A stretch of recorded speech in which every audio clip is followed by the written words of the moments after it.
Can I reply on behalf of the Government to absolutely agree with Deputy Harkin that what we want here is to be unequivocal in condemning Russian aggression in this war. That's the purpose.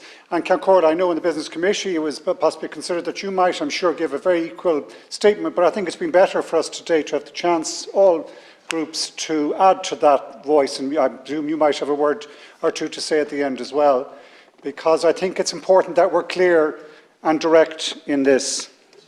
And if I can finish with the Taoiseach started, I think very appropriately, saying we are not at war with the Russian people in this.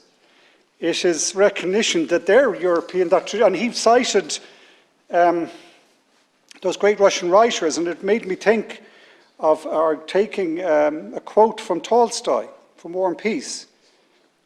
And always in those brilliant Russian writers, the sense of closeness, even the distance or geography is distant, the closeness to the understanding of human frailty, human perfection, human glory, but also that war, on the other hand, is such a terrible thing that no man, especially a Christian man, has the right to assume the responsibility of starting it. And that's what we're condemning here today. The Putin administration's starting of war of invasion against the people of Ukraine. And we seek in the clearest, simplest, most direct language in our statement to condemn that, to give our unwavering support to the sovereignty and territorial integrity of the people of Ukraine, to say that the actions in invading a sovereign independent state breach international law, which is important to us as a Parliament to stand up for, that we condemn unequivocally the attacks against civilians and infrastructure, the human rights abuses and the violation of international human law, and also that we join with the European Council in their decision of the 22nd of June to grant candidate status of EU membership to Ukraine.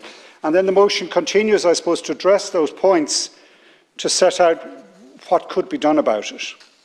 Can I also say very briefly in short response, I absolutely agree with Deputy Batchik, and obviously for her, when she said it was personal, it brought it home, that we cannot show moral equivalence here and accept amendments. That would utterly dilute and take away from what we singularly seek to achieve here today.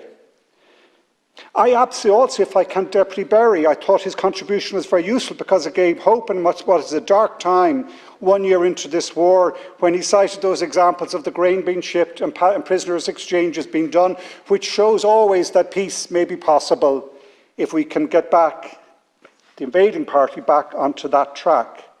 And I agree again, if I can, with both Deputy Brady and Deputy Berry in referring to neighbouring countries like Moldova and others. I think that's a point well made. And can I say, when Deputy McGrath condemned the government, as I understand it, that we've been supporting one side, I'm afraid I fundamentally disagree with him. I think in this there is an aggressor, an invader, and we do have to stand up and do everything we can without providing lethal military support, which in my mind in this instance retains our tradition of military neutrality. I think it is appropriate to us to send rations and helmets and to clear and help train people to sweep mines. I don't see that undermining our tradition of neutrality. If anything, I think it strengthens it in this difficult time, because it shows that we are willing to support. We are on the side here, but we don't intervene in a direct military lethal capacity way. But lastly, Corla, and I don't know if I presume, as I said, you're not able to speak, but then if I can, for the government's motion, conclude that this exercise today, I think it's been a useful one, is 1 year into the anniversary of this war, to stand with the people of Ukraine, to stand with the people here who must be missing their loved ones at home, to stand with the people in the front line.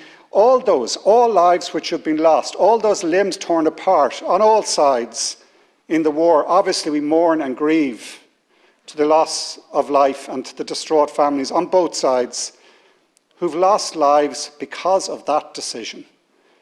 That completely unjustifiable decision in my mind, which deserves condemnation. Whatever the path to peace, I think it should not distract us from the statement of condemnation here today. This war is wrong. It should stop tomorrow. Thank you.